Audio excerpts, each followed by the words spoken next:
Hi there! So the last time I made a video about the books I read, I kind of didn't know how long a video like that would take because I had never done it before, as evident by the fact that it turned out to be a 22-minute long video. You know, we're gonna chalk that up to learning curve and go straight to laughing about it. So I decided that I would wait until I've read like a substantial number of books to make into one book review video that hopefully will not be a half an hour long and break it up like that, as opposed to doing one yearly dump.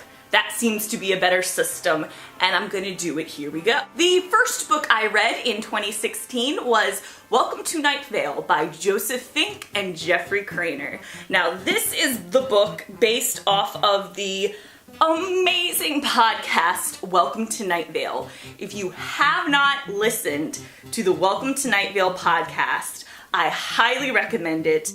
To quote the book itself, I'm just gonna read you the introduction to what the book and the podcast are about. Welcome to Night Vale, a friendly desert community somewhere in the American Southwest, where the sun is hot, the moon is beautiful, and mysterious lights pass overhead while its citizens pretend to sleep. It's got beautiful language. Podcast is the local radio station. Like, the premise is we're hearing this fictional town's community radio station. So the story is normally told from the perspective of Cecil, the radio announcer. But this follows some other characters and weird things that happened to them. And if you're interested in things like mysterious fly salesmen, strange lawn ornaments, and just things that cannot legally be classified as angels, I highly recommend the podcast, but I also recommend this book. Technically, if you wanted to read the book first, you could, but I think you definitely would enjoy it more if you followed the podcast. But still, very awesome, good time, yes. The next book I read is a little bit racy. I read the first comic of the series, Sunstone, by Stephanie Sizek. I'm messing that up. Stephanie. It is a comic about two ladies who both enjoy BDSM. And I mean real BDSM, not whatever bullshit 50 Shades of Grey was peddling. And it is very nice, and I think it's gonna be one of those love stories where it's like, oh, we're just in it for the kinky sexy time. Oops, we're in love. But it is, the main characters are funny. The art is very nice, and it's nice and sexy. So if you're into something a little more fun and racy, yeah, give it a try. I'm definitely gonna pick up book 2 soon. The next book I read was another graphic novel called The Divine by, I wanna say, Asfa Hanaku. I'll put the cover here, but I'm butchering that name too. This is precedent that I'm bad with names. I'm sorry. Like, I'm not trying to be offensive. The Divine is about two American military men who go to Guam because they have to do a demolition mission on this mountain.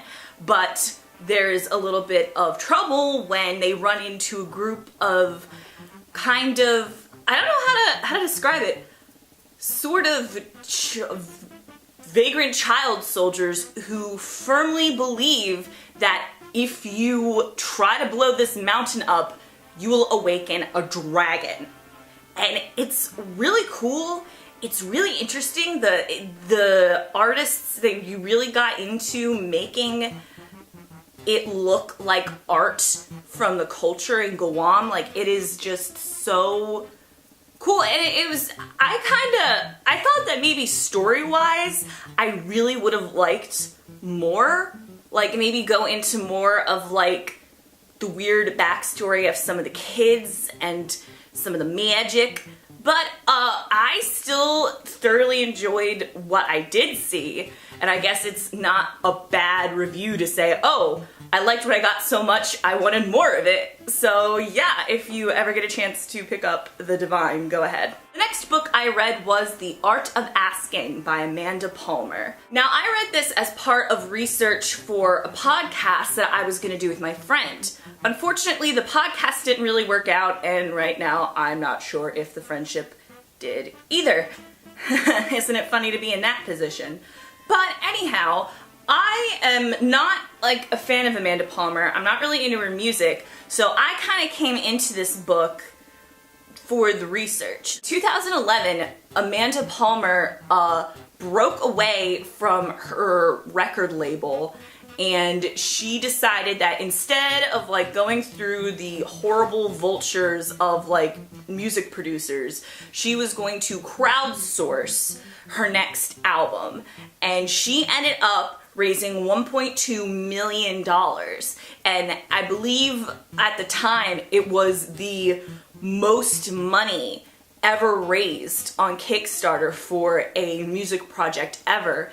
And I don't know if it's been beaten since then. I'm not sure if somebody beat that record, but yeah, it was a lot of money. And there was like some controversy about like, oh, how much money she got versus how much she's paying her musicians and da-da-da. So I was gonna talk about that in the podcast that I was going to do. So I read the book to see what she had to say on the subject.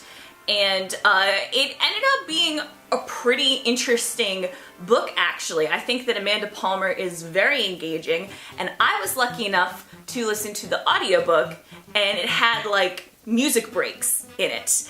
And so it'd be like between certain chapters, there'd be songs inserted. And I think more audiobooks should do that. I thought it was awesome to have a little like musical interlude and rock out for a little bit. That was pretty cool. All in all though, I still just don't care about Amanda Palmer. Now, if you're a fan of hers, stay off the comment section for right now. I'm not saying that I don't like her. I'm just saying that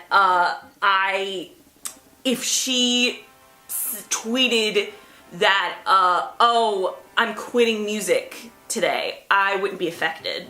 Like, it wouldn't register on my radar.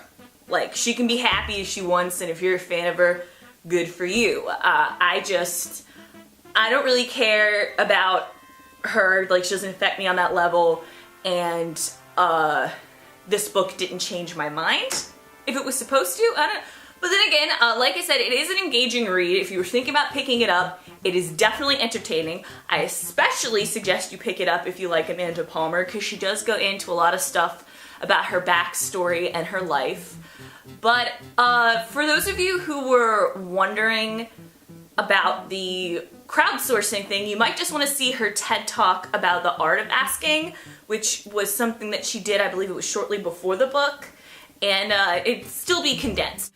The next book I read was Hyperbole and a Half by Ali Borsch, and I had seen like some of the comics from this on Tumblr, and they were hilarious. So I was like, well, if just snippets, just little comics by this person have me like cracking up and dying, I definitely need to try the whole book. And I was not disappointed. This book was just really a fun ride. It's not a full-blown graphic novel. It'll have like pictures, like comics with like done in paint on the computer, stick figures, and then there'll be paragraphs in between them telling the story. And it was really amazing. I think this Ali Borsch has just this really unique voice, and it's sort of a memoir of her life. And just there'd be like one moment I'd be laughing, and then like the next chapter it would rip my heart out with sadness, and I equally enjoyed both. I thought it was very funny, and I definitely suggest picking up Hyperbole and a Half if you have just time to kill, because it's awesome. The next book I got to squeeze in before I had to make this video was Hark! A Vagrant by Kate Beaton. And Oh my god. Another thing about me is that I am a huge like fan of history. Like obviously I'm a fan of books, but I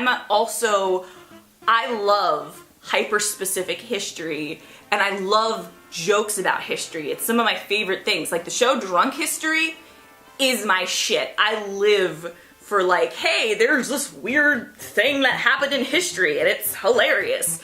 I love that shit, and that's exactly what Hark a Vagrant is. It talks about literature, it talks about like the founding of Canada, it talks about where it's just really funny, and oh my god, if you're a person who's interested in like history and classic literature and stuff like that, you have to read this. It's hysterical, and especially, oh my god, no, some of the comics about the Bronte sisters, I'm not gonna spoil it, but I was on the floor. I was dying. So yeah, Hark a Vagrant, totally get it. And those are all the books that I have for right now. I thought that was a good, solid number to not make the video too long, because if you let me, I will go on about books for eternity. I would. I really, really would. I hope you liked this video. I will return soon with more books that I read. I think the whole idea that I'm not technically a booktuber may not last for long, because I keep talking about books and reading and things, so who knows? Like this video if you like it, subscribe if that's your thing, and write down in the comments some books that you think I should read. I love recommendations. And also my Goodreads link is in the description if you want to look at all the other crazy books that I have read and like. Thank you very much.